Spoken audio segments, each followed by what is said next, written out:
This is chapter 63, which is the care of patients with acute kidney injury and chronic kidney disease. And this is, as we have progressed with these chapters, you're now going to see what happens to people when they have ongoing problems with their kidneys, either acute or chronic. So now how do we deal with this? Okay, so your concepts here, your priority concept again for this whole these chapters that we've been going through, your priority concept is going to be elimination again. The interrelated concepts for this chapter are, again, acid-base balance. That's what the kidney does. Fluid and electrolyte balance, immunity, and perfusion. So this still is mainly about what the kidney does to keep us in a normal state of being. So first of all, let's talk about acute kidney injury.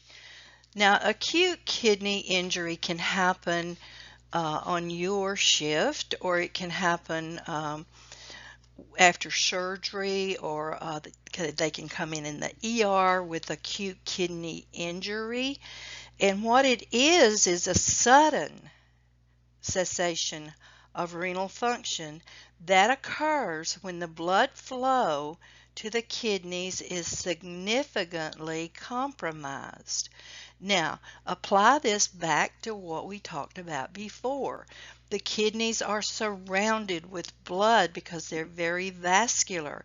They have to be because they're filtering that blood. So if you have a low blood pressure or something happens that the blood flow to the kidneys becomes compromised, then you're in trouble. You can have acute kidney injury. And so what happens, they will have a abrupt or a rapid decline in the renal filtration function. And this will cause a marked rise in the serum creatinine, or it will cause a rise in the BUN from azotemia. That would be from the protein breakdown. So a rise in the creatinine level can result from medications that will inhibit the kidney's tubular secretion. So it's not just from loss of blood, it can be from medications also. So we know that GI bleeding or mucosal bleeding, steroid use, or protein loading that people do when they're working out can raise the BUN. So you have to have your history. You have to know what's going on with your patient. So the AKI is compromised of 4 phases. You have your onset. Whatever happened to cause this? This begins with the onset of events, and it ends when oliguria, you need to remember that term. Oliguria will develop. Oliguria is when you have less than 400 milliliters of urine in a 24-hour shift with or without, 24-hour period, with or without diuretics. And this can last for 1 to 3 weeks. So it begins with the onset, which can last from hours to days, whatever happens. Say you were in a car wreck, you had blood loss, your blood pressure dropped, and you had low enough blood pressure that it is going to affect your renal function. Well, this can, the oliguria will develop because they're not getting any blood to the kidneys to filter, and so there's an insult to the kidney itself because there's nothing, they get ischemic because of the lack of oxygen and blood flow. So then they don't put out any urine, or they put out very little urine. So you can see that this can last from 1 to 3 weeks, no, with very little urine output. Think about that. Just be thinking about it, okay, as we go along here. Then you have a diuretic stage. This begins when the kidneys start to recover, and diuresis of a large amount of fluid occurs, and this can last from 2 to 6 weeks. And then after that, they recover, and this can last up to a year. So it can take a whole year to fully restore the kidney function.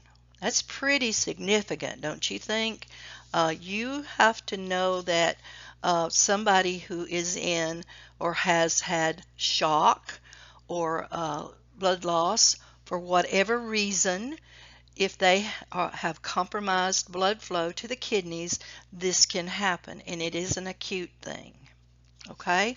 I want you to understand that and to be aware of the 4 phases. Okay? Now, let's classify this.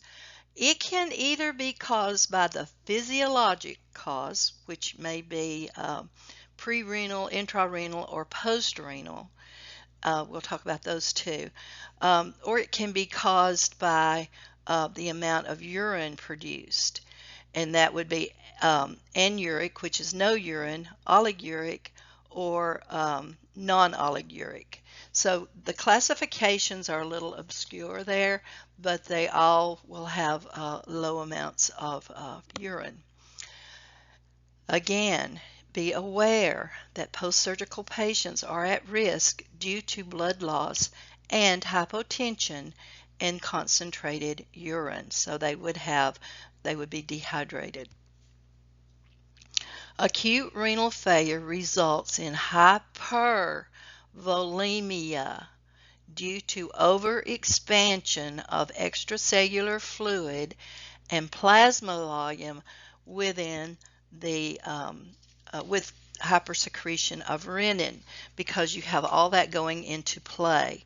So you've got to understand when they are oliguric, anuric, that they are holding on to those fluids. They're not filtering through the kidney. So guess what? They're going to be hypervolemic, and then that will cause hypertension. I hope that makes sense, because that's an important concept of acute kidney injury. So with acute kidney injury, the pathophysiology of AKA depends on where it occurs. And this is an important concept for you to know, because this is how you would classify your AKI, what caused it. So pre-renal AKI is the most common type, and it's caused simply by hypoperfusion. It most likely can be from dehydration. If your patient's not getting enough fluids, if they're nausea, vomiting, or they're bleeding, or whatever, hypovolemia, this is pre-renal. It is not caused by the kidney itself. It is caused by something before it gets to the kidney, okay? That's how I kind of like to think about it. And so if you give isotonic fluids here in pre-renal, it will improve the urine output. And so you can avoid acute injury to the kidney. If it's intrarenal or intrinsic AKA, this is because there's damage to the actual kidney parenchyma. This may be a result of a prolonged pre-renal AKI, which leads to tubular necrosis. So what can cause that? Things like toxins, poisons. If they have interstitial disease, vascular disease can cause this. And of course, good old acute glomerular disease can cause this, an infection. So that is called intrarenal or intrinsic AKI. I don't know why I keep saying AKA. We're not doing an amputation here. In this case, we want to avoid, absolutely avoid any use of NSAIDs, and that could really put them into acute failure requiring dialysis. So please do not. Please remember that you're going to question any use of NSAIDs in these patients, and it's okay to question it. If they say give it and they have a reason, then you would have to do that, but it's best to avoid any use of NSAIDs. Postrenal, which is obstructive, this is outside the kidney, and it's after the urine is coming out of the kidney itself, so it's postrenal. This results from a physical obstruction of urine outflow, and it can be caused by cancer, by the prostate, bladder dysfunction, or good old kidney stones.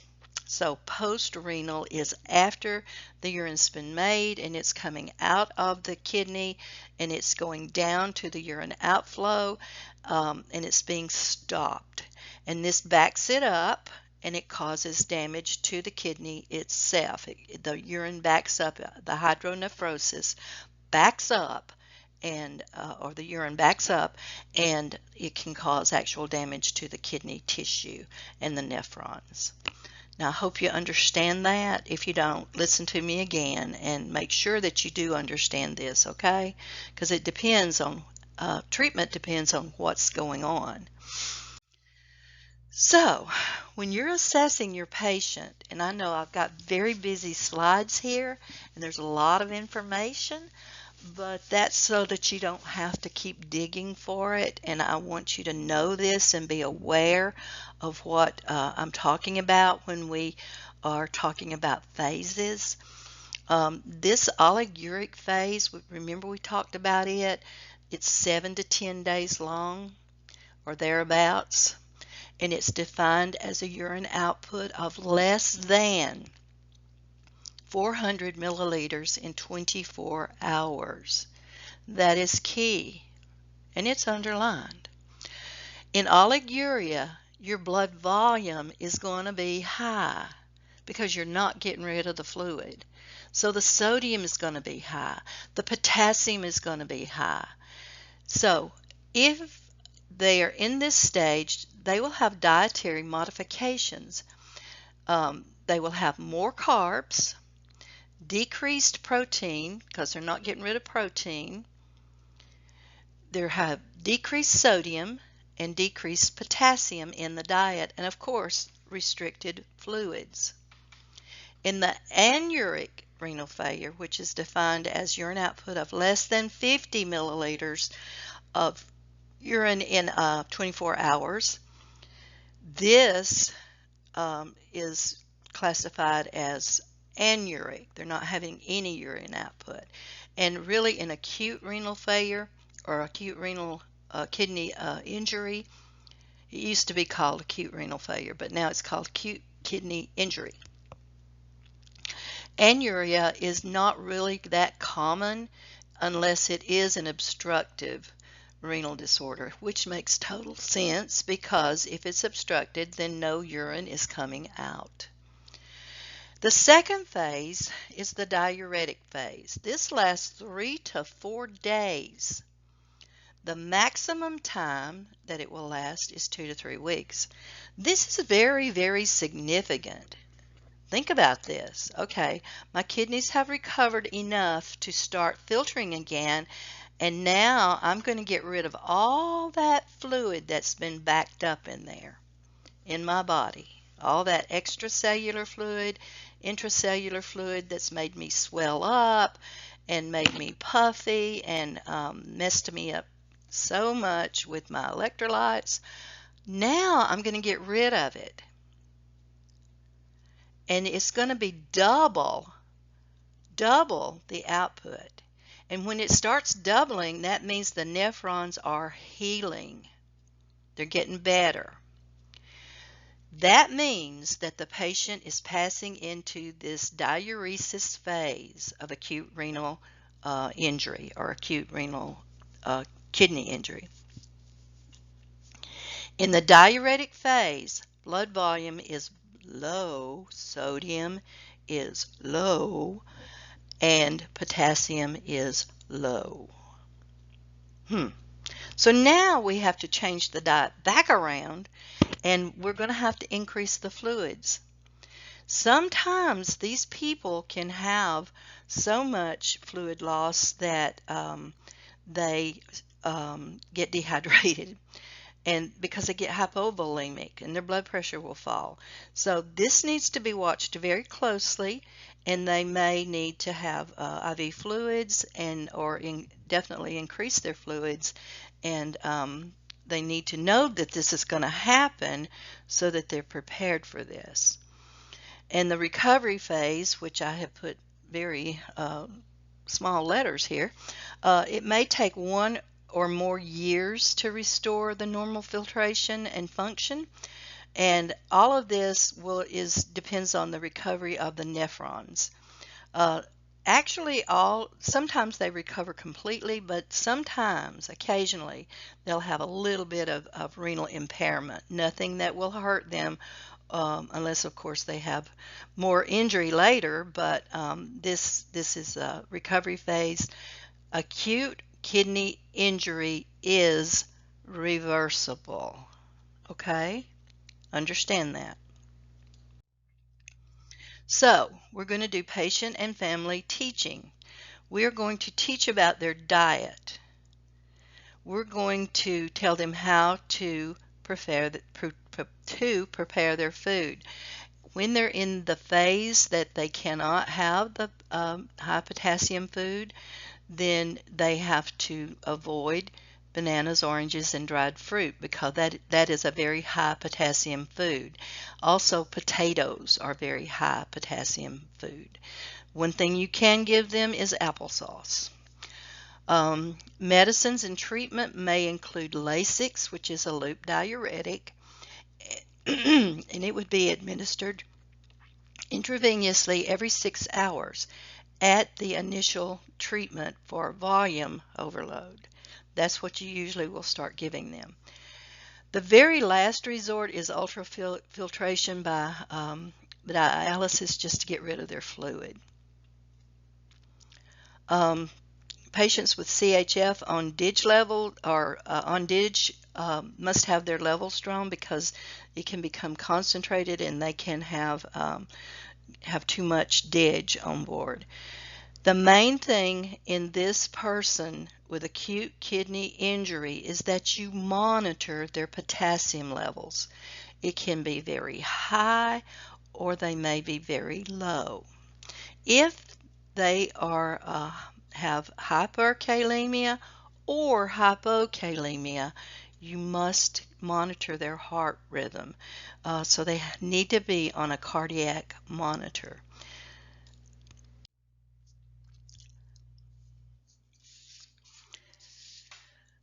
Okay, again we're going to go back to these electrolyte disturbances, because this is one thing that it is crucial to these patients, is that they can have changes. Remember, this is a sudden thing that happens, and so they can have changes, and you have to watch them very carefully. The main electrolyte disturbances in the acute setting are hyperkalemia and acidosis.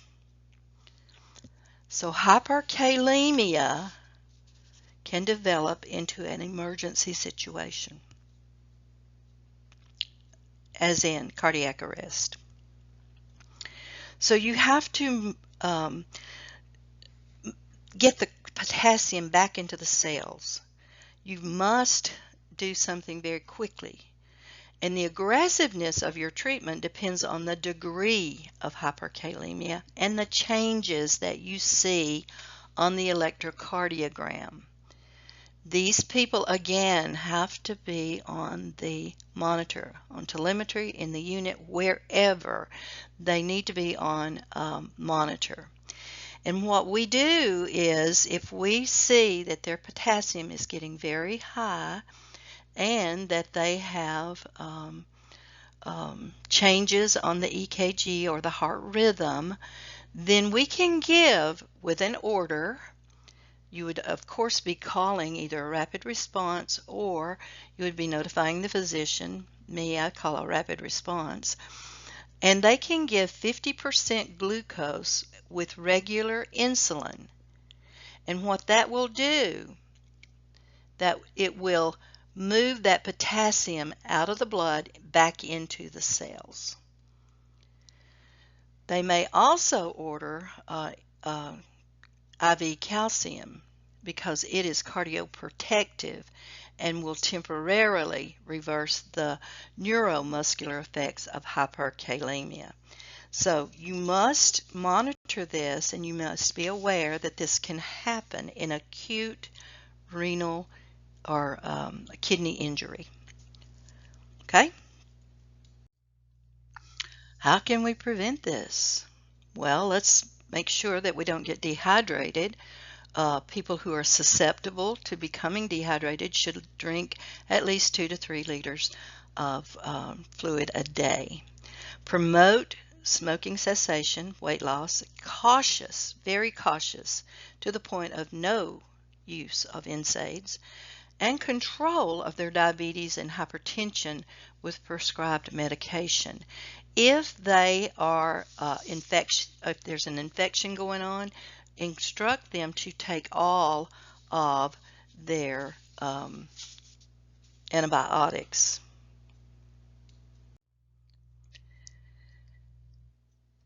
We know what causes this. We know it's decreased perfusion to the kidneys, damage to the tissue, or obstruction of renal or urine outflow. I hope you can remember that those are pre-renal, intrinsic, and post-renal. All of these are what we just discussed. So this is another little review. Your risk factors: shock, cardiac surgery, hypotension, prolonged mechanical ventilation, and sepsis.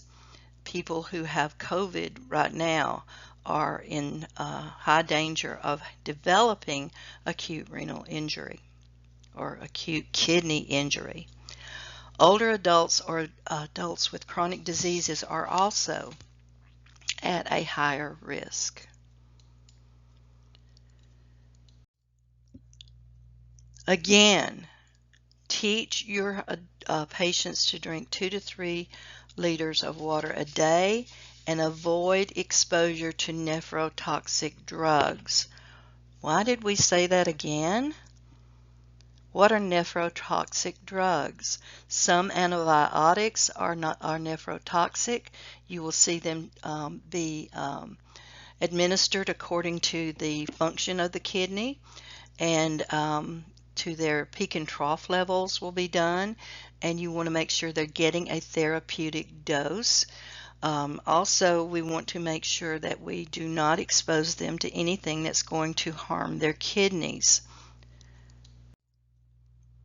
So you're going to see, think about this, you're going to see in their history they're going to have sudden problems, sudden changes in the urine, recent surgery, drug history. They've been taking they threw out their back, so they've been taking a bunch of NSAIDs, or they have taken medications for an infection that can harm the kidneys.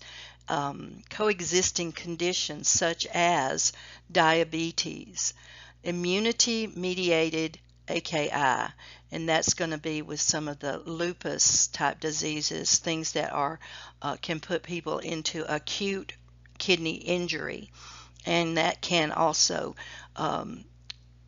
go into chronic.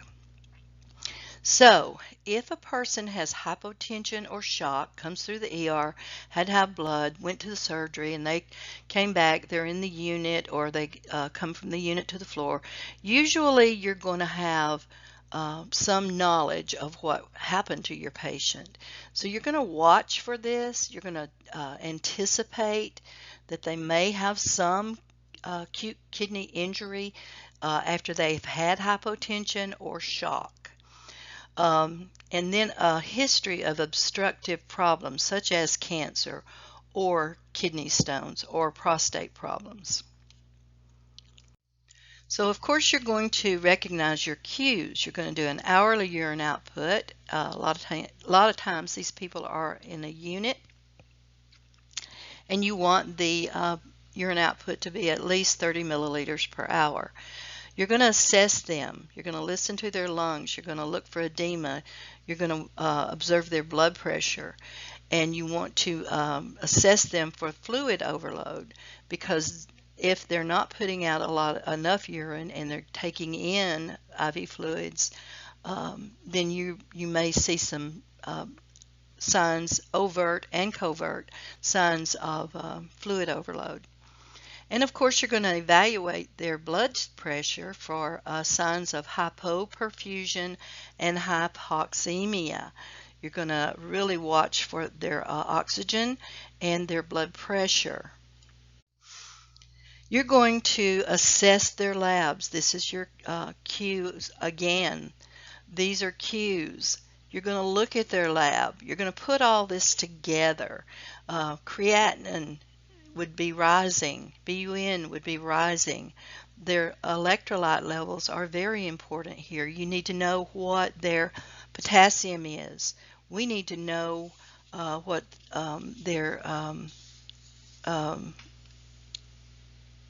what they need. If they is the potassium going high or low, and of course again you're going to have them on a telemetry or on a monitor, wherever you may be. And of course, urine tests. You're going to be looking for blood in the urine. You're going to be looking for protein in the urine, infection, any of those things again. And the dilution of the urine. You need to know what the dilution is also. Are they getting rid of any sodium, potassium, or creatinine? Are they keeping it? So this is how you can tell from urine tests, and you may need to get a culture and sensitivity also. Imaging assessments include, of course, an ultrasound, a CT, x-rays of the abdomen, and maybe even some further testing, a MAG-3. Those are imaging testing. Other diagnostic assessments include a kidney biopsy. So it depends on what's going on, if it's resolving or not. If there's something going on that they can't find or see, then they might end up later doing a kidney biopsy. So how do we avoid this? We've already talked about this some. We want to avoid hypotension, maintain normal fluid balance, reduce exposure to nephrotoxic agents and drugs, frequently monitor their lab results, because you need to know what's going on in there and what their electrolytes are doing, what their creatinine is doing. Are they dehydrated? You're going to closely watch that INO, hourly outputs. You are also going to administer any drug therapy that needs to be administered, and that would be by order. You would anticipate diuretics. You would anticipate, depending on what stage they're in, other drugs. They may need potassium later, or you may not. You may give them the If the potassium gets very high, then they may order the 50% dextrose with insulin.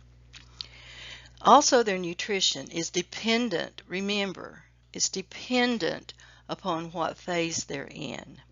If they are in the acute phase, the prerenal phase, then they may be holding on to their potassium and sodium. So you would certainly monitor that, and not you would adjust their diet accordingly. And sometimes they have to have kidney replacement therapy. And in this, what I'm talking about here is they may have to have dialysis for a certain period of time until they can get their kidneys start to recover. You know, you can't really go 3 to 4 weeks without any urine and be safe. So sometimes they do have to have a temporary dialysis treatment. So your chronic kidney disease. Shifting gears here now. Let's talk about chronic kidney disease. This is a progressive, irreversible disorder, and it's also called end-stage kidney disease. This involves azotemia, uremia, and uremic syndrome. About 15% of adults in the United States are estimated to have chronic kidney disease. Most people who have it don't even know they have it. So, that said, that means this is a good teaching opportunity. We have to control the diseases that lead to CKD. And we know that diabetes is huge. We know that hypertension is huge. And both those can lead to chronic kidney disease. We know some drugs can cause kidney disease. And if they are on these drugs for a long period of time, it can become chronic. It can destroy those nephrons. Once they're destroyed, they're not going to come back. If they're injured, they can. So that's the difference. This is not going to get better, okay? You can maintain at a certain level, but you cannot reverse this. So, of course, there will have to be dietary adjustments made, and you know why.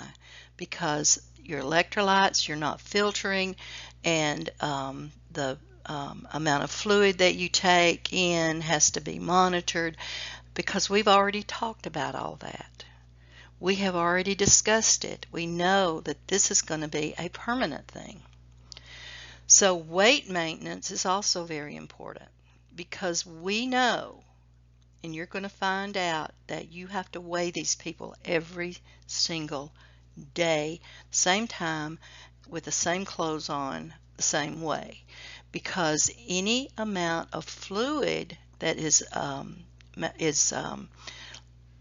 accumulates will show up on their weight. So this is one way that we know they're starting to retain fluid.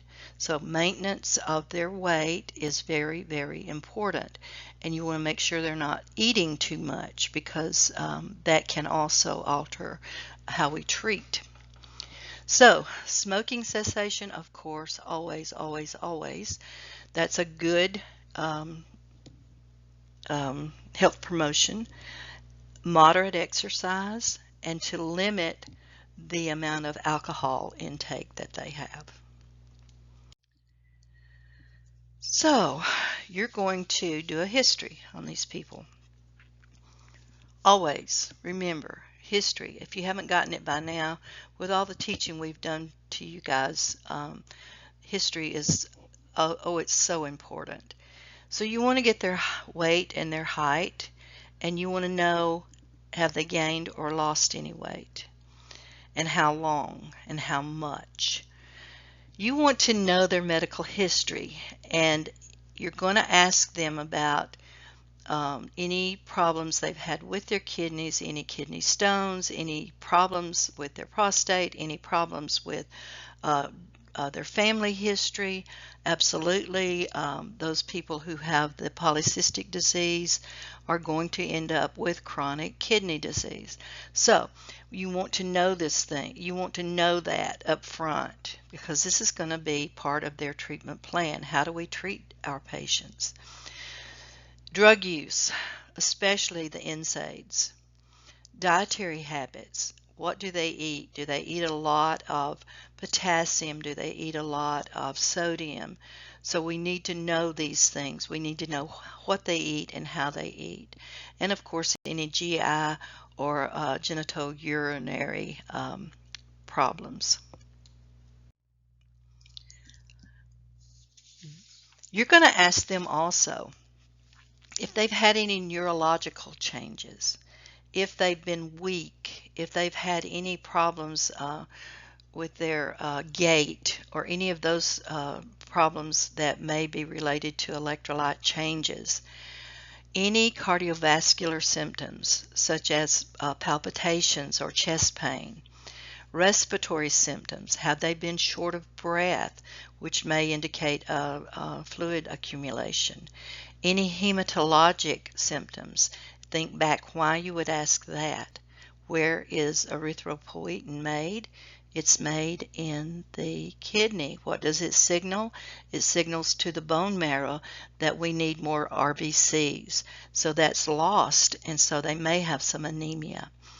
Any skeletal symptoms, any bone loss or any broken bones, any urine symptoms, have they had a recent UTI or any blood in the urine? And of course skin symptoms. And skin symptoms is going to make sense because when they have chronic kidney disease, they can develop itching pretty bad because of the waste products that seep out through the skin.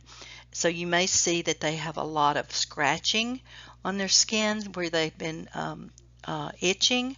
So that's another problem that you may see. These are all cues that should lead you to treatment plan for this patient.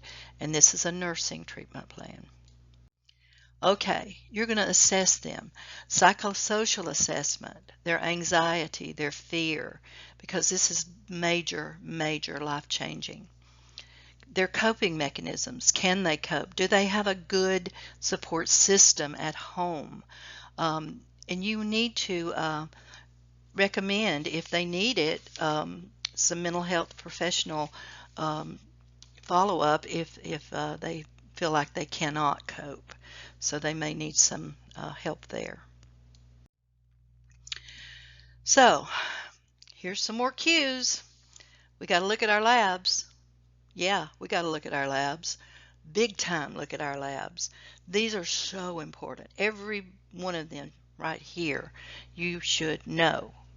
You should know what their creatinine, their BUN is, sodium, potassium, calcium, phosphorus, and bicarb. All of these are kidney related. Hemoglobin, hematocrit, the glomerular filtration rate, the urinalysis. All of these must be assessed because you need to know what is going on with your patient.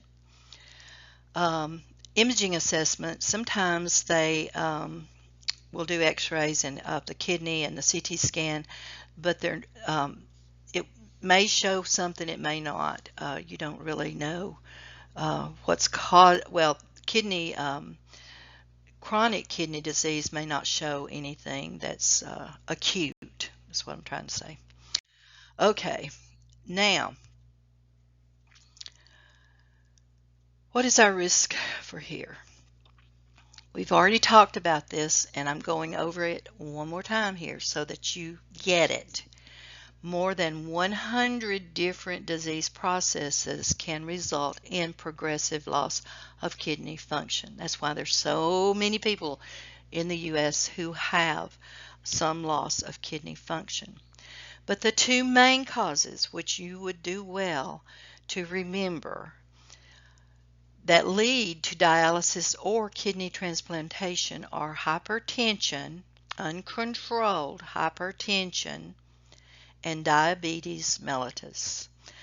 You need to know those two things, okay? I think I've said that 2 or 3 times now, so you must know this. So,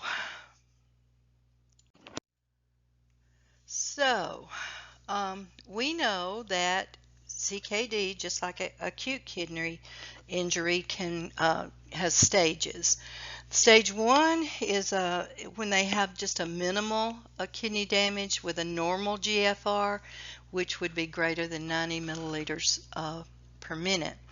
Stage 2 is mild. Again, it is they have a mildly decreased GFR. And stage 3, it drops down, it's a moderate amount, and the GFR is in the 30 to 59 milliliter range. Stage 4 becomes severe, and that's when the GFR drops to 15 to 29. And then stage 5, this is called end-stage kidney disease with little or no glomerular filtration. It would be less than 15 milliliters a minute. So these are the stages, and stage 5, of course, is when actually in stage 4 they'll start preparing them for dialysis. So what are some complications of having CKD? Well, obviously, electrolyte imbalance is going to be a huge one, and that can cause dysrhythmias. They can develop ventricular or atrial arrhythmias or dysrhythmias.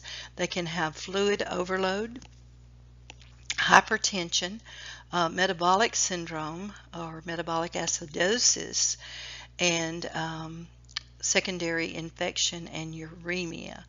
So it's really important to watch these people for these signs and symptoms. When you lose 90% of the functioning nephrons, then you cannot maintain fluid, electrolyte, and acid-base homeostasis. And this is when they will prepare them or start preparing them, or they have already prepared them for dialysis. Remember that they would have anemia because they have lost that EPO stimulation. EPO is the erythropoietin, and they will develop acidosis. And remember, when somebody's in acidosis, their respirations are different. They're called Kussmaul, and those respirations are very, very apparent, and these indicates that these people need something quickly. They will need emergency treatment. So these are complications that are life-threatening. Medications. This is really important that you know this, because when we have people who are in end-stage or chronic kidney disease, their medications are really important. Their blood pressure control is, of course, very important, and we're going to be using angiotensin inhibitors or receptor blockers. And this is what we're going to use most often for blood pressure control. So if I ask you what an ACE inhibitor or a angiotensin receptor blocker is, a ARB or ACE, then you would know that that is used for blood pressure control because it works in the kidney. Okay, phosphate binders. These people can develop high phosphorus levels. And so they would put them, a lot of times they're on medications called Oscal, Foslo, or Amphigel. If you work the renal floor, you will know that these medications are pretty often the types that are given for their phosphate binders. They're going to need treatment for anemia.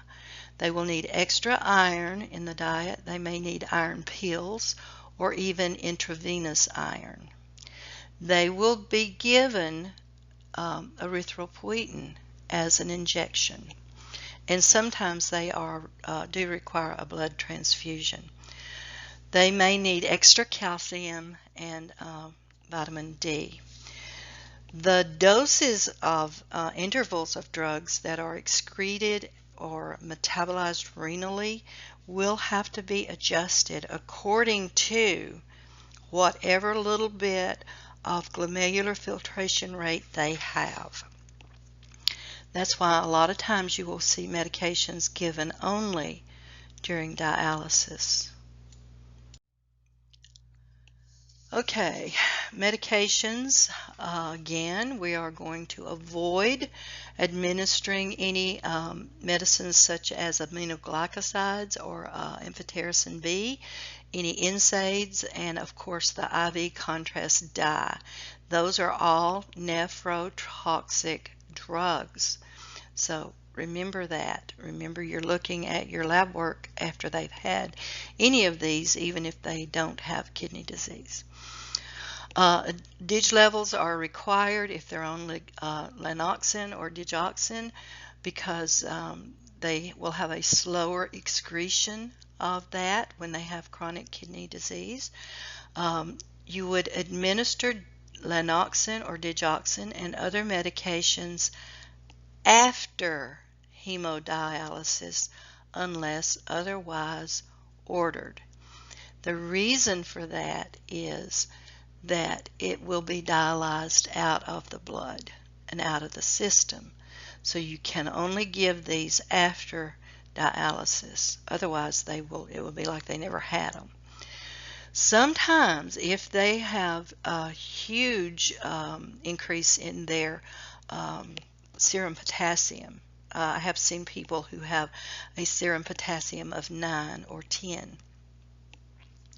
And of course, we have to get that down pretty quickly. That is life-threatening levels. And they can go into asystole at very quickly go into asystole. This may be given orally or it may be given by an enema. If they're unconscious, of course, you're going to have to give it by enema. Sometimes we would do it anyway by enema. This contains sodium, so they can have an increase in the fluid retention. Just be aware of that. And they may get a little bit more hypertensive. The main thing with this is you have to be prepared for this stuff because it will cause diarrhea. They will poop, poop, poop, poop. That's what you want. So they're getting rid of the potassium. So they're getting rid of it through their diarrhea. So just be aware that you are going to need to pad their bed. Because K-Exolate is a rosin type medication. It goes through the intestine, or it can be retained in the colon if you give it by the enema. And the sodium ions are released and they're replaced by the potassium ions. So that gets rid of that potassium, and it usually occurs in the large intestines, and it will where that excretes more potassium ions than the small intestines does. So you want to be ready for this variable that's going to happen. Okay? Okay, remembering that again, CKD is progressive and irreversible kidney disease. Diabetes and high blood pressure are the most common causes. The common cause related to that affects the glomerular sclerosis. It makes the glomeruli sclerose. It doesn't matter what caused it. That's what happens. The glomerulus is destroyed. So, what happens if they develop this? Again, I'm telling you that cardiovascular disease is the major cause of death. CHF patients on dialysis with a low potassium level can experience cardiac arrest. Be aware of that, okay? If they're on potassium if they're on digitalis and they have a low potassium level, they can have cardiac arrest. So dietary management with diabetes and medication is the best practice. Now let's talk about uremia. Okay, uremic syndrome. This is a very, very serious complication of chronic kidney disease and acute kidney injury with renal insufficiency. Can happen in both chronic and acute. Okay, it's called uremia or uremic syndrome. Remember that in either case, chronic or acute, we lose our protein. Clients who have heavy proteinuria, even at a very mild stage in chronic renal insufficiency, may begin to experience symptoms of nephrotic syndrome, which is the heavy loss of protein. So, if they have a heavy loss of protein, then they may develop this uremic syndrome. The uremic syndrome, that term comes from the urea. They will have a high BUN, and their other waste products will build up in the body because the kidneys can't get rid of them. So what happens is that these people will develop toxic poisons in the body, and they will reach very high levels. And they develop this uremic frost on the skin. Remember I talked to you earlier about looking for scratching? Well, this is why. They may itch like crazy, so you'll see evidence of scratching. And if they have a prolonged buildup of fluid, or they become very edematous, then that will make the uremic syndrome worse. Okay? So it's really important that you be aware of this. It can happen with both acute and chronic kidney disease. Now there's this thing called calciphylaxis, and generally, you see this, and it's usually just a little paragraph or so in the book. But when you've been exposed to it in real life, you kind of think, well, man, this is pretty awful. And I didn't know anything about it until I was a nurse in the unit and was a case manager on the renal floor in my career. So calciphylaxis is a necrotic kind of condition. It's a cellular death of the blood vessels in the skin and the fatty tissue. And what happens is that calcium deposits are formed in the skin and the fatty tissue. And it's seen mainly in patients who have end-stage kidney disease and they're on hemodialysis. So it's about 1% per year in patients undergoing hemodialysis. And this is, it's called a metastatic calcification. It's passive mineralization of serum calcium and phosphate crystals. That's why you have to really watch those lab values. The mortality is extremely high.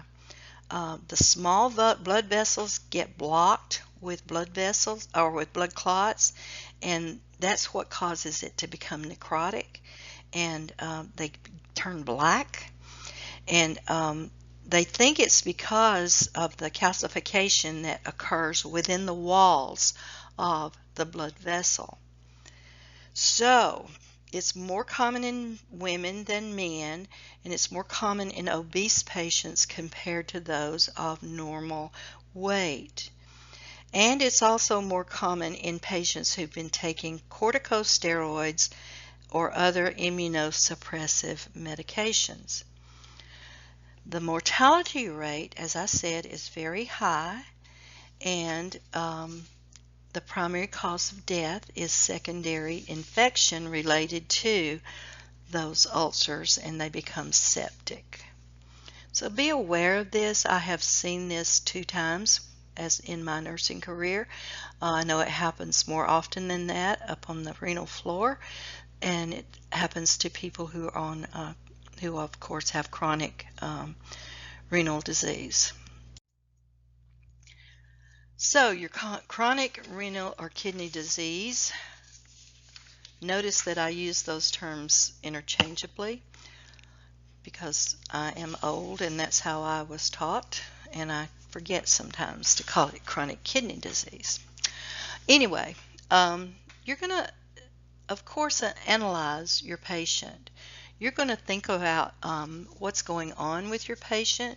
You need to know their the cues. You need to know your hypotheses. What are you looking for? What do you think is going to happen?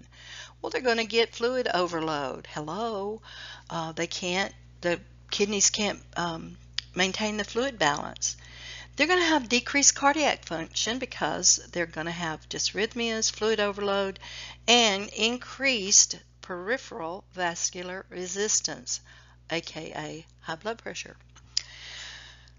Weight loss. They can't eat. They don't want to eat. Everything tastes nasty. What they get or what they can eat sucks. I'm telling you, the food choices are not good. So they have a potential for injury due to the effects of kidney disease on their bone density, their blood clotting, and drug elimination. And of course, they're going to have psychosocial problems because this is a terrible way to live, and you will see that quite frequently when you are with patients who, especially if you work on the renal floor, patients who are in end-stage renal disease don't feel good, and they will let you know they don't feel good, and they will be, sometimes you think, oh my gosh, they're so grouchy, but they're sick. These people are sick, and they don't feel good, and you see what all's going on with them. So give them a break. Give them a break. They are sick. Hemodialysis. This is kidney replacement therapies. This hemodialysis depends on what the patient wants to do. It's a patient selection. This is up to them. What can they do? Can they do dialysis at home? Can they do anything for themselves? And the settings, where are the settings? Where would they be getting dialysis? And the procedure itself, can they get there? Anticoagulation. You have a problem with anticoagulation because you have these ports, you have these sites that they have to access to put the cannulas in to do the dialysis, so they need vascular access. A lot of precautions, especially dietary precautions, and access complications, which we'll talk about a little bit more. They may have to have a temporary vascular access, especially if they're in an acute state and they are in trouble. Then they need hemodialysis nursing care, post-dialysis care, and we'll talk about complications of dialysis.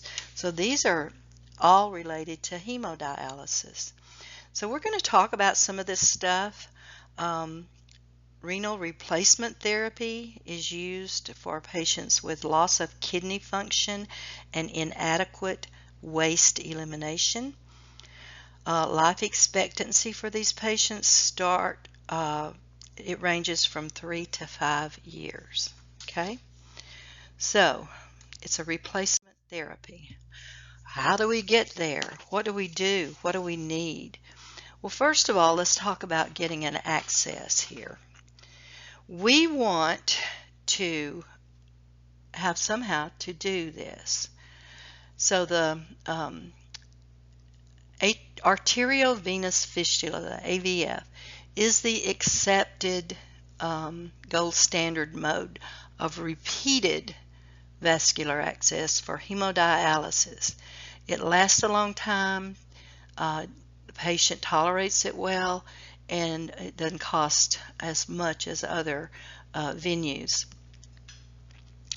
When you have a patient with an AVF, you are the nurse who will be checking this, especially if you're on a renal floor, but they might be in another area and have an access site and not be, and for some reason they're not on a renal floor. You're going to always, becomes part of your assessment. You're going to assess that site. You want to hear and feel that site. You want to feel a bruit. You want to palpate a thrill. That indicates site patency. So you listen to the bruit using a stethoscope at each hemodialysis treatment to assure that the AV fistula has blood flow. You would feel for the thrill. And honest to goodness, once you felt it, you'll never forget it. You know what it is. It feels like your skin is purring. It vibrates. That indicates the blood flow is going through that AV fistula. And then you're going to feel for a pulse. That anastomosis should be easily compressible. You would not do forceful compression of the AV fistula with your fingers.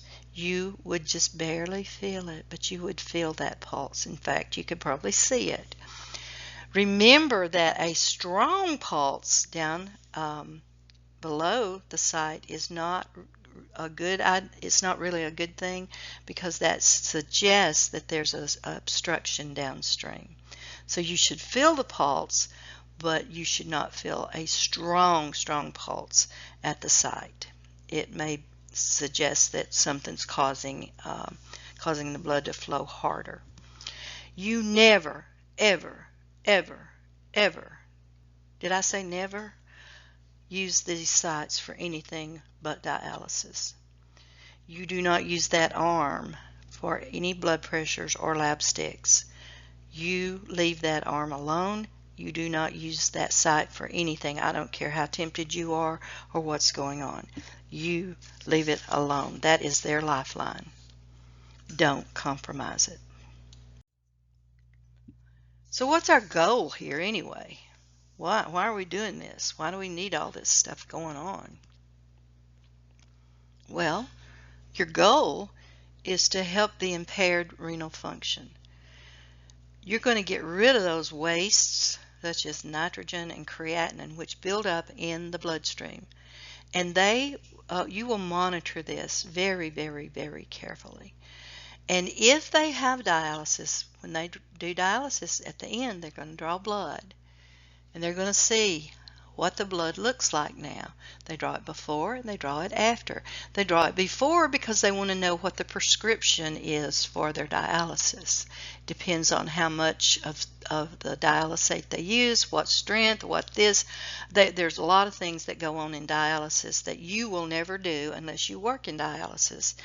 But when you get them back to their room, you're going to do the before and after assessment of their lab work, and you should see improvement in the creatinine and the nitrogen, the BUN and creatinine. You're going to see improvements in those after dialysis. You should see. That's your goal. So we want to remove the waste and toxins from the blood.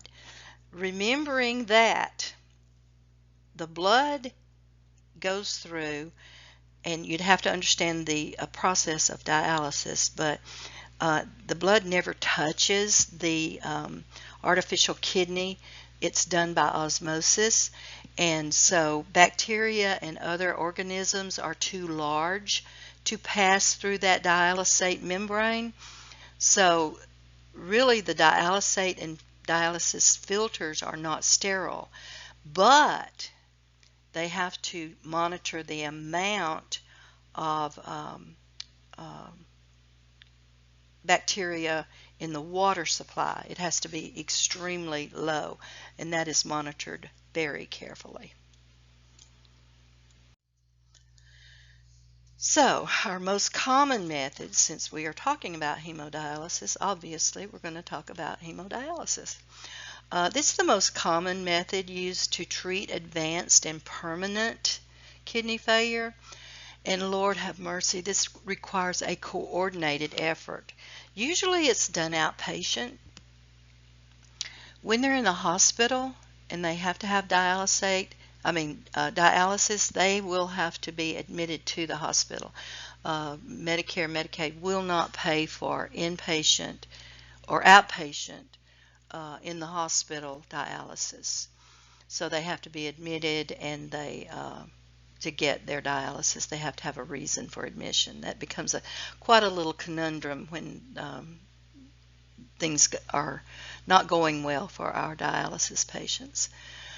It usually occurs 3 times a week for 4 to 6 hours, so you can imagine the time that is invested in for a patient in these treatments.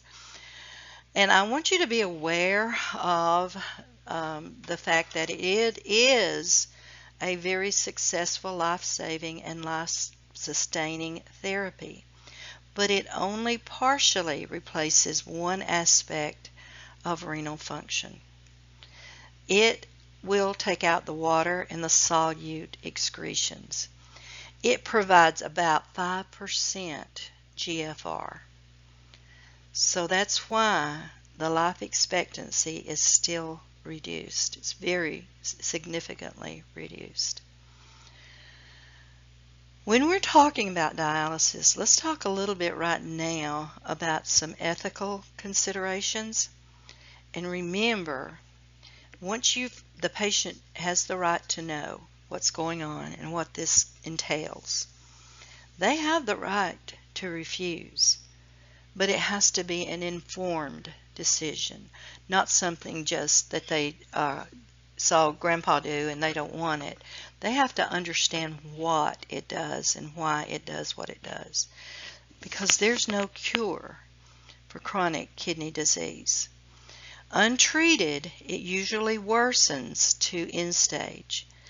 So, if they have a known problem, diabetes, high blood pressure, then they need to do a lifelong control of those problems to prevent chronic kidney disease. That's why your teaching is so important. So we know that the dialysis is going to depend on what's going on, what their lab results are, the severity of their symptoms, and the readiness of the patient to have dialysis. You have to teach about the dialysis and what kinds of dialysis are available. Even people who are candidates for a kidney transplant may need dialysis while they're waiting for kidney to become available. This disequilibrium syndrome that I have listed here usually will occur in new hemodynamic or hemodialysis patients, because when they first go on it, what happens is they have their prescription, and that's based on what their lab results are and all that. And so they are told how much and how fast to remove the fluids. So blood is allowed to flow a few ounces at a time through that special filter that we call the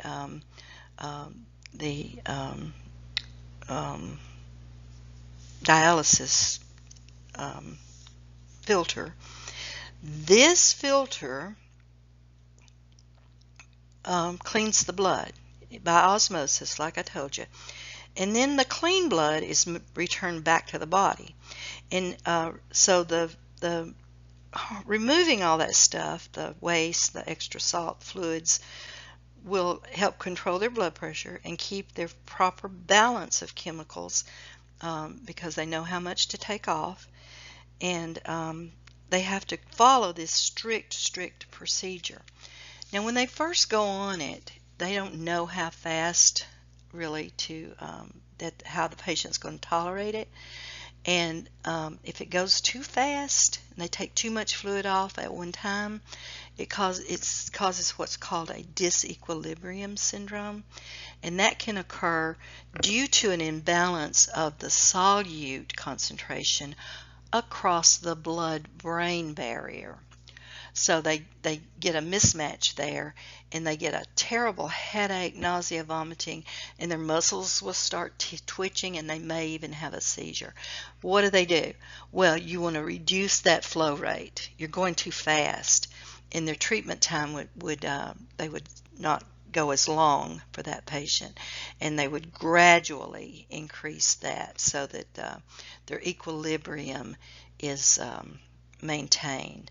So you might not see it. You might, if they come back from dialysis and all of a sudden you see this going on, you might think about what's going on is a disequilibrium syndrome, and you would, of course, notify the physician. This might probably happen in the dialysis unit, though. So, what's our other therapy that we can talk about? Well, let's talk about peritoneal dialysis. Again, patient selection is what they want to do, and that's why they're taught the way they're taught. When we know that they're going to that they're approaching the dialysis stage, then we start talking to them about what kind of dialysis they would prefer or that they would be able to do.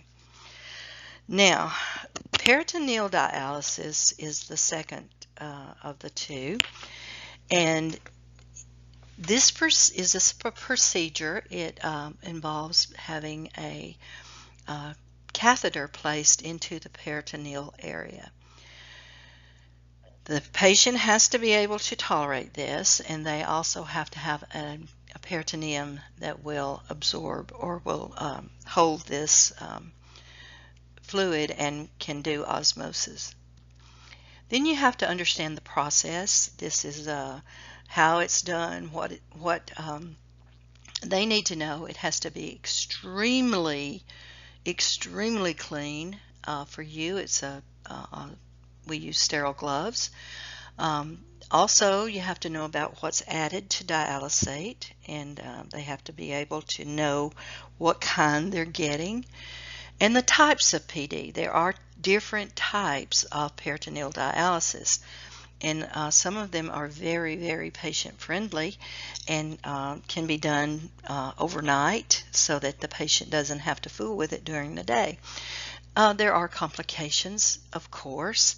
The peritoneal membrane or the peritoneum is a layer of tissue that contains blood vessels. So we know that we can put this dialysate into the abdominal cavity there, around those stomach, spleen, liver, and the intestines. There's a lot of blood vessels in there, so they can it can osmotically reduce the amount of waste in the body through that process of we call it exchange. The dialysate has a certain prescription that they're given. A certain amount of glucose is in the dialysate, and it's a big old bag full of fluid, and it's left in the it goes through that catheter, and it's left in the peritoneum for a length of time. It's a prescribed length of time, and that is called an exchange because it stays in there, and then they drain it out into a waste bag, and that occurs 4 to 5 times during the day. Now, like I told you before, there is a different kind of PD that they can have where they can have the a cycler type thing where they can do it at night and it does, the machine will, it's an automated system, and it will do the exchanges during the night. And then in the morning, they would have a final, what we call dwell, which would be the amount of fluid that is left in the peritoneum during the day. And that would be left all day. So the dwell time means that the time of a dialysate, how much time it stays in the patient's abdominal cavity. During that time, those waste chemicals and extra fluid move out of the patient's blood to the dialysate across the peritoneum. That's pretty neat, don't you think? Okay, remember that a drain process is the process after they dwell. At that time, that dialysate is full with the waste products and extra fluid, and it's drained, which is drained out of the patient's blood. So that ultrafiltration, which is what it's called, occurs via osmosis. The dialysis solution contains a high concentration of glucose, and there are varying concentrations of the dialysate fluids that we can give based on the patient's need. The osmotic pressure causes that fluid to move from the blood into the dialysate. So as a result, you should see more fluid drained than was instilled. Now, caveat here. Peritoneal dialysis is less efficient than hemodialysis, but because it is carried out for a longer period of time, the net effect in terms of removal of waste products, of salt and water, are similar to hemodialysis. Another good thing is that peritoneal dialysis is carried out at home by the patient. So they don't have to be in the hospital. They don't have to go to a clinic to have it done.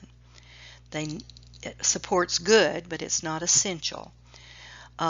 It does free the patients from that routine of having to go to a dialysis clinic on a fixed schedule multiple times per week, and they can do it while they're traveling.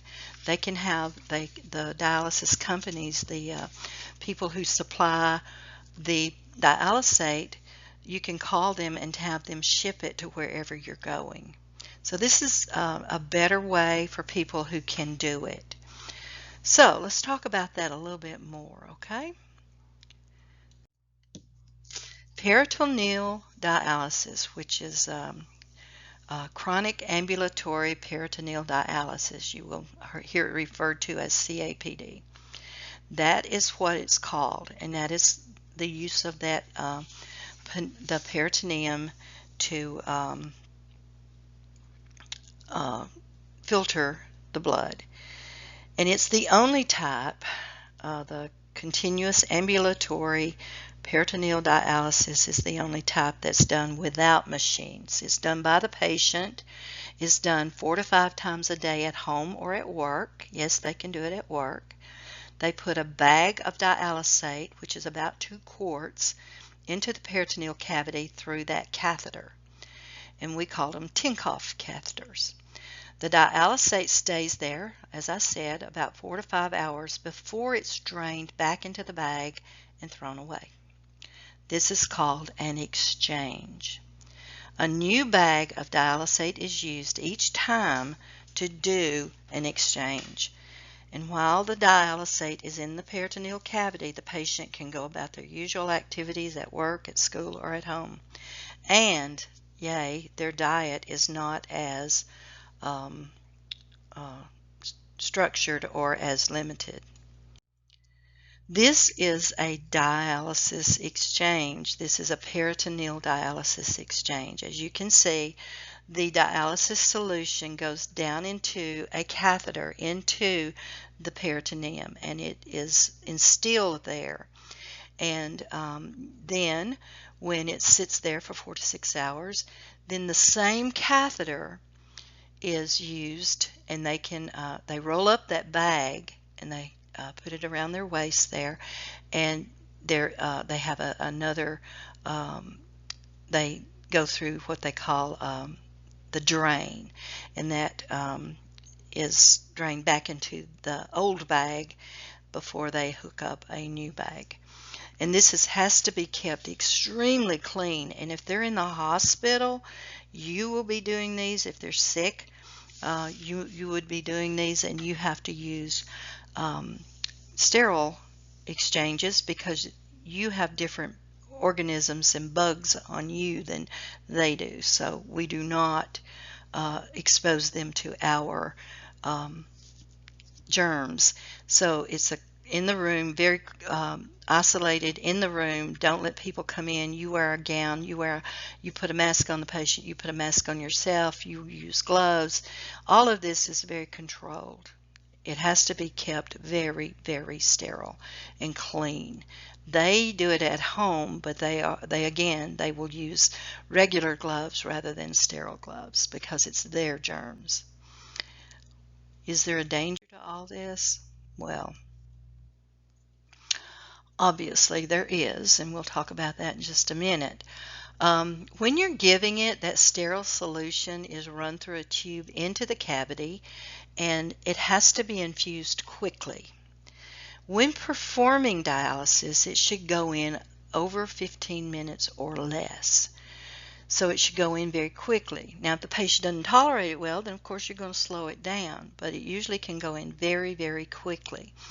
And it will dwell in that peritoneum and for several hours generally.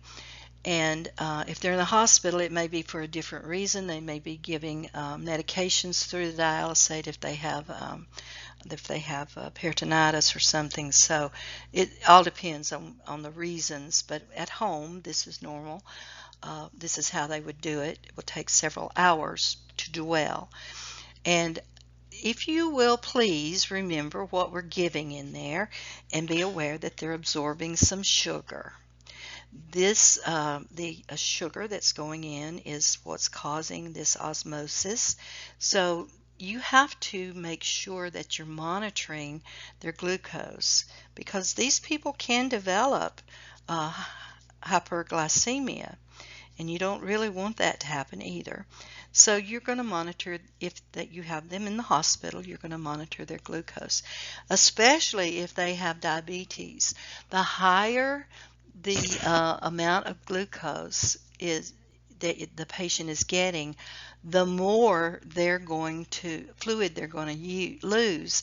So that would also cause them to have a higher blood sugar. So different concentrations of the glucose in these dialysate fluids will depend on what they need, how much fluid they need taken off, and it is prescribed by the physician. So when you're in the hospital and you're troubleshooting, or if you're teaching the patient, and the patient be aware that the patient is taught how to do their own dialysis, and they're taught by a dialysis nurse. This is not something they just automatically know how to do, of course. So we know that they have to be taught. But, troubleshooting, sometimes they forget, or their caregiver forgets what to do. If you're troubleshooting it, you want to always check the level of the drainage bag. It needs to be low, needs to be laying on the floor. You would reposition the client to his or her side. Place the client in a good body alignment, and check the system that hold the tubing and make sure it's not kinked. Okay, the Tinkoff catheter, the tubing that's running down, make sure it's not kinked, because you want to get more out than you put in. Okay? And of course, you're going to measure it. So, we are talking about our CKD patients again. What are we going to do for our patients? What is our plan? We know that there's no cure, and they have to depend on this for this is how they live. So you need to focus more on the positive. It's hard to do, but we have to focus on the positive. The diet, like I said, is horrible. It's very restrictive. It's boring. And besides that, things don't taste good anyhow. So you don't get anything that's really tasty because you can't taste it. And you have to manage your volume. You have to manage your fluid volume. You can't drink anything. You can't do anything. You can't have your Cokes and your sodium, all that sort of thing. And they have to, of course, you can do hemodialysis at home, but that again would take some training. So they have to have home care training. And it's just a real socially they're compromised because they can't do anything, and it's a hard thing. It's a really hard thing for these patients. So let's talk a little bit about their dietary management. How do we diet? How do we manage their diet? Well, we have to restrict their sodium, potassium, phosphorus, and magnesium. You have to control that protein intake, and it's based on the stage and the type of dialysis that is prescribed. Patients with chronic kidney disease must follow a low protein diet, and that protein is what will raise that BUN. And a high BUN can affect the sensorium. So you want to make sure they follow a low protein diet. They're going to need dietary assistance with a dietitian and with a case manager to help coordinate and evaluate their care. Always, their treatment depends on the degree of kidney function that they have left.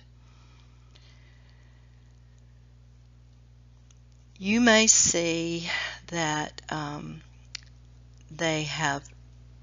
sometimes they have very, very limited fluid intake, and that's usually based on their urinary output. Now, people who are on dialysis have to restrict their intake of fluid when they're not getting dialyzed. So they have to be strictly limited when they have no urine output. And that's why you, again, monitor them for weight gain trends. And you're going to place them on a diet that is high in carbs and moderate in fat. There are, of course, specific diets that are related to kidney transplants and other things that may be going on with the patient if they have heart disease or if they have diabetes. We talked about erythropoietin replacement, and I want to talk about that a little bit more in depth here. You know that erythropoietin is manufactured, or it's a hormone that's in the kidney, and if the kidney is not working, then it is not present within the body. And what it does, remember, is that it stimulates the bone marrow to produce red blood cells. Well, you can imagine the problems that can occur if you don't have red blood cells, and the the body thinks, well, we're just hunky-dory, we don't need any more because we're not getting the signals. So that's that negative feedback thing. When they have this problem, we have to give them erythropoiesis stimulating agents, ESA. It's necessary for nearly all patients who are on dialysis. The erythropoietin is given subcutaneously. It's more effective than that given IV or into the during hemodialysis. So it's usually given sub-Q, and it's always individualized to the patient, and they give the lowest possible dose that they can to reduce the need for patients to have transfusions. So you're going to be checking their hematocrit. Iron supplements may also be given.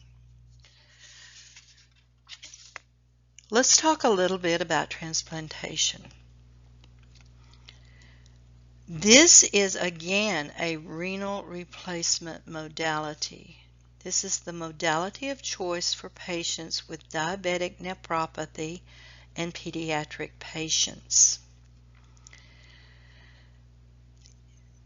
It is done when they are have advanced kidney disease.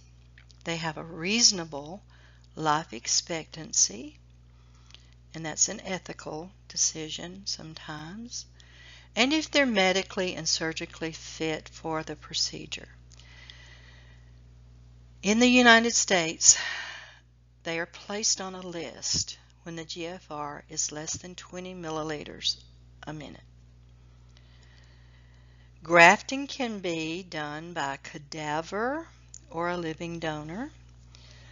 An allogenic graft is a genetic relationship between two individuals of the same species, and it's also called an allograft. Xenogenic is between individuals of differing species. You have a donor and you have a recipient. You have living donors and you have non-heart beating donors. Always you have cross-match, and tissue typing is done to align with a histocompatible organ, and the ABO and HLA are two lab results that you would look at. So you're going to prepare your patient. You would preoperative care. They would do these immunologic studies, and they usually will dialyze them 24 hours before surgery and give them a blood transfusion before surgery. Remember that the kidney is very, very vascular.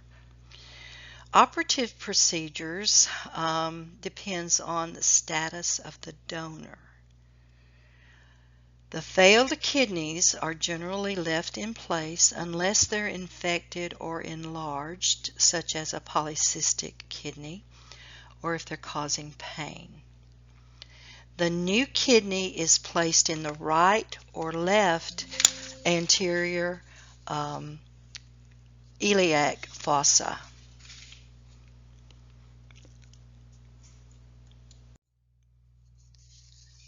Postoperatively, you're going to look at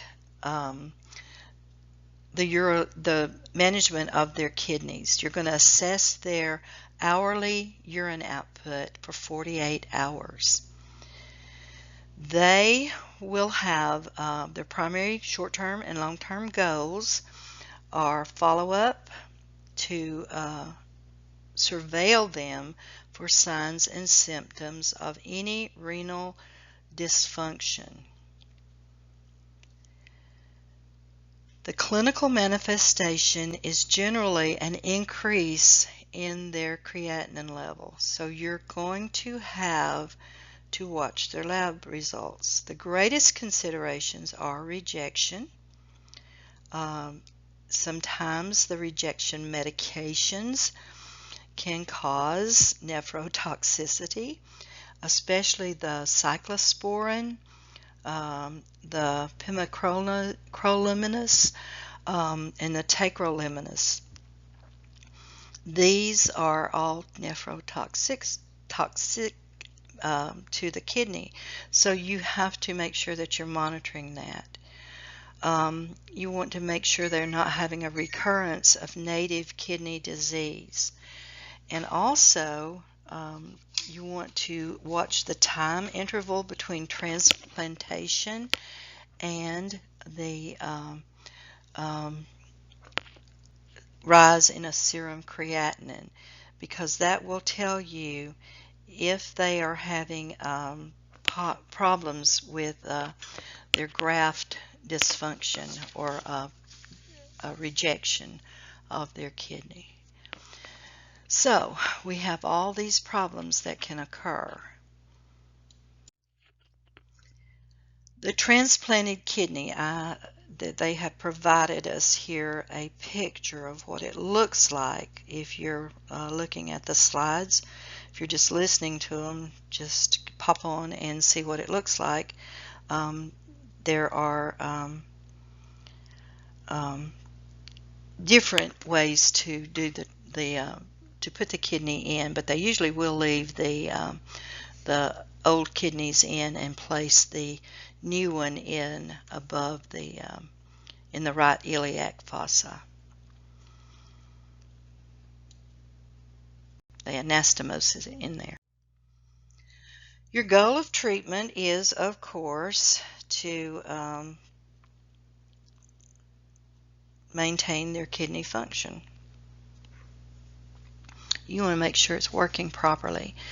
And you want to you have to suppress the immune system response. If you don't suppress the immune system response, your body, their body can reject that new kidney. So this is part of the immune response that we talked about when we talked about the immune system. So this is where we have to do something to suppress it very intentionally to prevent loss of that graft. So the medicines that are used depends on the patient's condition. Sometimes they can be very high if there's signs and symptoms that the tissue is being rejected. After they've quieted down and the immune system is not so active, then signs of rejection may decrease. Then they can lower the dose, but they never stop it. They have to take it for the rest of their life. So I don't really expect you to know all this. I have given you some underlying stuff that will help you be aware, but I don't think right off the get-go you're going to be dealing with patients who have transplants right after they've had a transplant done. So you would be in definitely be in a unit or something, but never know. If they have hyperacute rejection of their graft, they can have, it can happen right after they have the transplant, in surgery actually, very, very, very soon. And what they'll do is just take the kidney back out. There's no way it will, there's no treatment for it. An accelerated immune response or a rejection is a very early, rapidly progressive, and it's aggressive rejection that is dependent upon those T cells. And we know the T cells are a big part of the immune system. And the signs and symptoms here are fever, hypertension, graft tenderness, and malaise.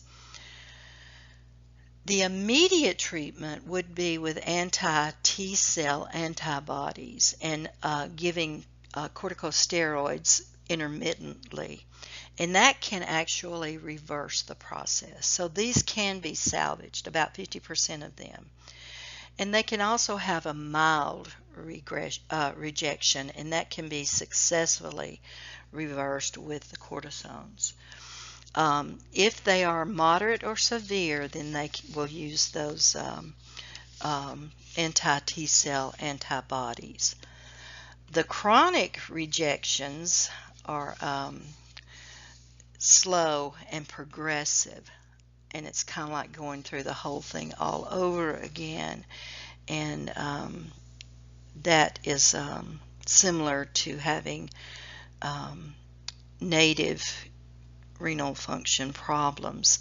So it causes changes in the tubules, capillaries, and in the interstitium. So sometimes they'll give them corticosteroids or anti-T cell antibodies, but it doesn't seem to really alter that course, so they go through all this again, and they may lose that kidney.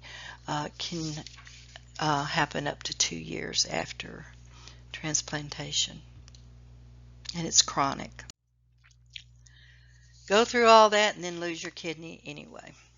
Okay, medications. The only thing that I really wanted you to know about medications is that they do suppress the immune system, and that the cyclosporin sparing regimen really helps these patients to not reject if they're in that low to moderate rejection risk they get these about 2 to 4 months following their transplantation. And this Rapamune will allow new kidney transplant patients at low to moderate immunological risk to actually stop taking the cyclosporin, which is, now remember I said cyclosporin is one of those that is nephrotoxic. So if they can have low to moderate rejection risk, then they can go on they can come off the cyclosporin and decrease that renal toxicity and maintain a similar anti-rejection effect. That's why I wanted you to know about this slide, because there is hope now that they won't reject based on the medications that we give them. And another thing that is super important that you have to know about grapefruit juice.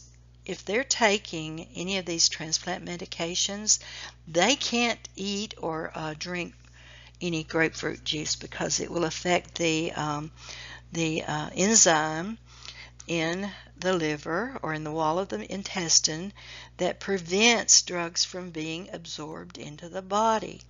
And when that's blocked, it's easier for those medicines to pass from the gut into the body, and that will raise the blood levels of these drugs, and they can be very, very dangerous and can become quite toxic. So no grapefruit or grapefruit juice. Okay?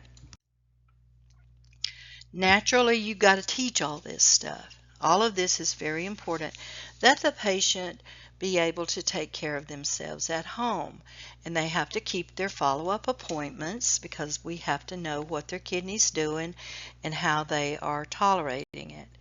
Now, they will self-manage. Hopefully, they will know what the rejection process is and how to take care of themselves, and what resources they have. The American Kidney Association is very important to these people, and they need to know where their clinic is and to do their follow-up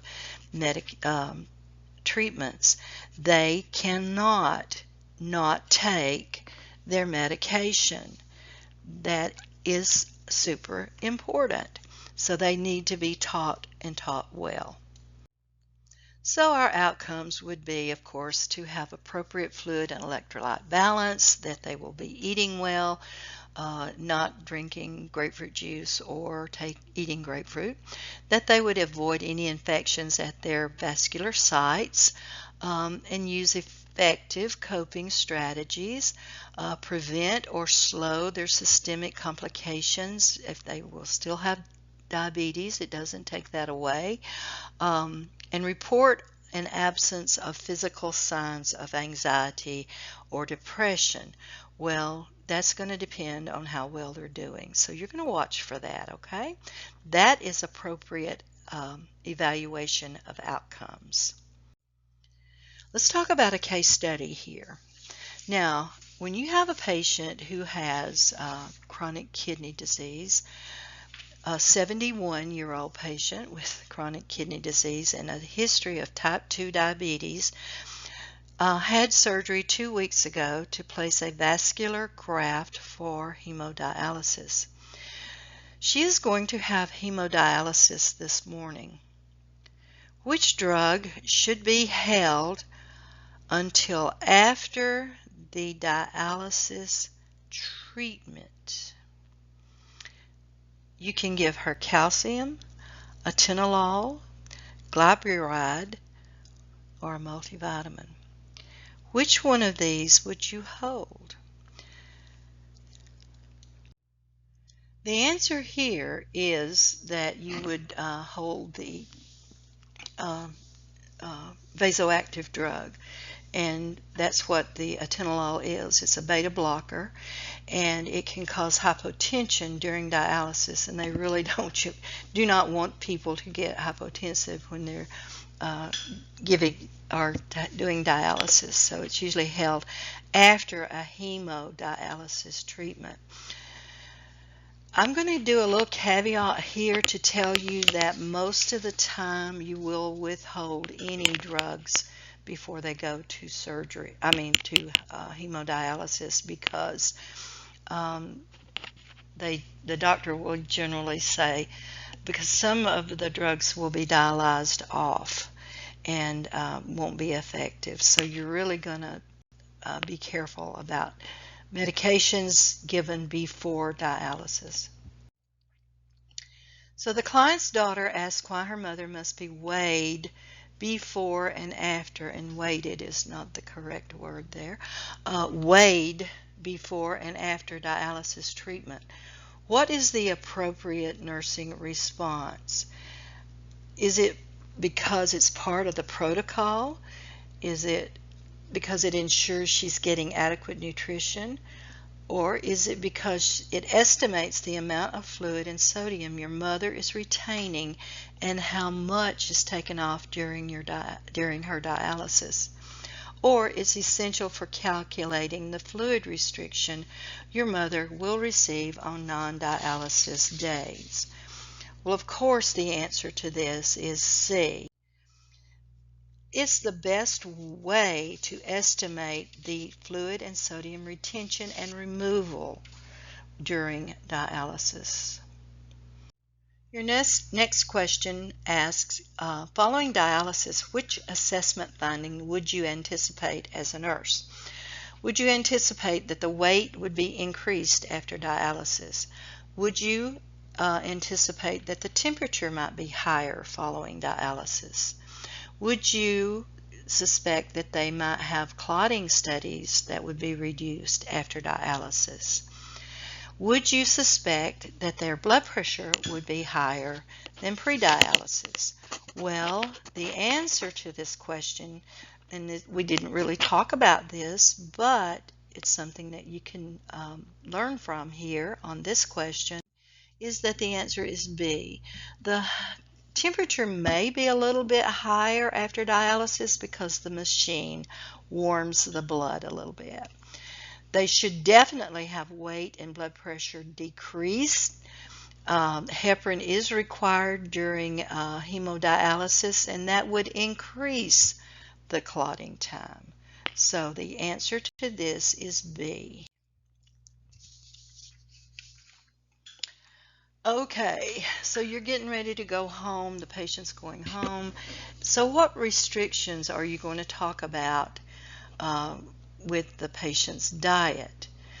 are they going to need to restrict any of these particular answers here? And you're to select all that might apply. Now we know that she is on hemodialysis. We've been told that. So this is our case study. We are looking back at our case study. So would we restrict her potassium? She's on hemodialysis, and so are we going to need to restrict the potassium? Do we need to restrict the phosphorus? Is this a true statement? What about the calcium? Is this a true statement? What about protein? Is this a true statement? And what about vitamins? Now I have to go through these, and I have to go back and I say, okay, I ask, was this true? Was it not true? Which things do we have to restrict in the diet for people who are in end-stage renal disease and they are on dialysis, which means they're not filtering? So obviously we have to, A is correct, B is correct, C is not correct, D is correct. We know we have to do that, don't we?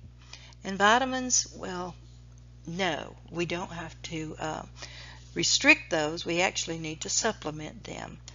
So why are we doing this restriction? Well, the potassium is restricted to prevent dangerous cardiac arrhythmia. So the answer is B, A, B, and D. Sodium is restricted because it causes retention of fluid. Potassium is restricted because it causes dangerous cardiac dysrhythmias. Vitamins must be supplemented and not restricted.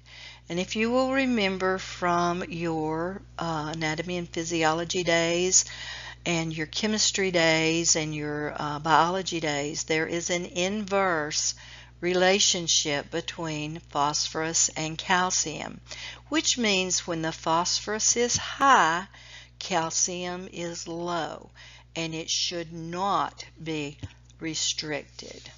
Okay? So, good learning situation there. Okay, when you're doing an assessment finding in a client with a KI, this is acute kidney injury, which requires immediate nursing intervention. When you have a client, when the heart rate is 120 beats per minute, the blood pressure is 156/88, the urine specific gravity is 1.001, or the intake of 200 milliliters and output of 1,500 milliliters in the past 24 hours. You need to know your labs here, don't you? You need to know your symptoms. You need to know that. The answer is C. A decreased urine-specific gravity indicates a loss of urine concentrated ability, and it is the earliest sign of renal tubular damage. So if you have someone with acute kidney injury, this is the earliest sign you're going to see. This is very early kidney failure.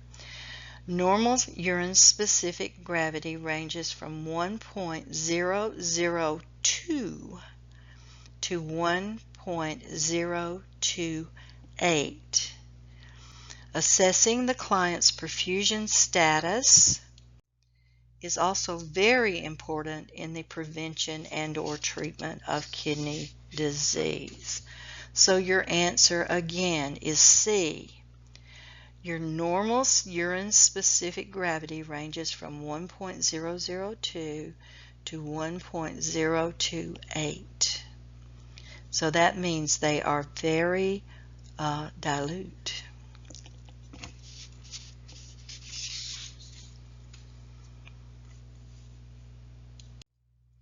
Question 2.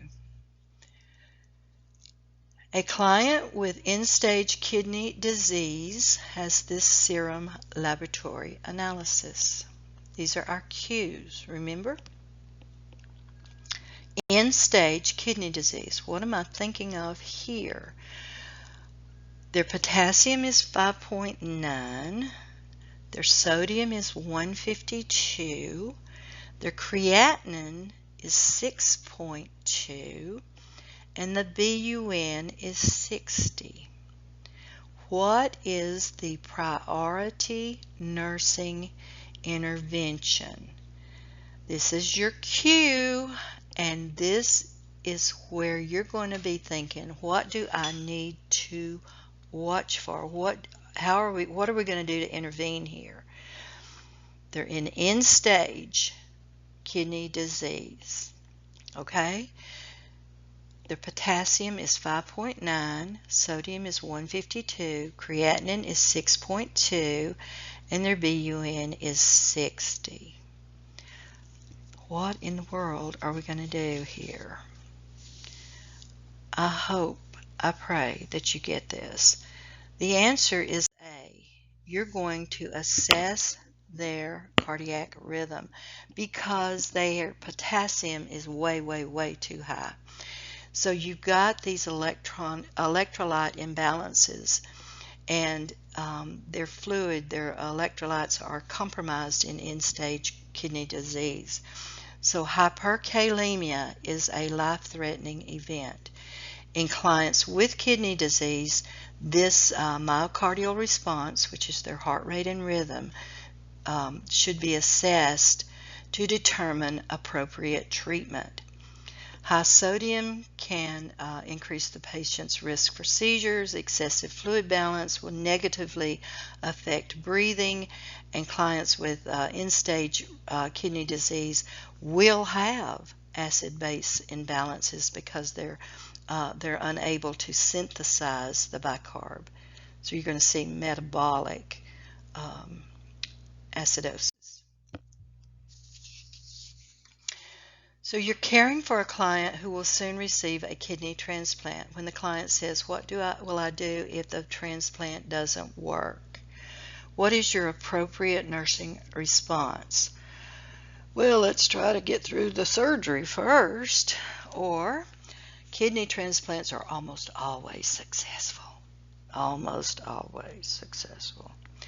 It sounds like you're concerned about the outcome of the procedure. If this transplant doesn't work, I'm sure there'll be another donor soon. Well, of course, the answer is C. You know from your psych, this is what you do. It sounds like you are concerned about the outcome of the procedure.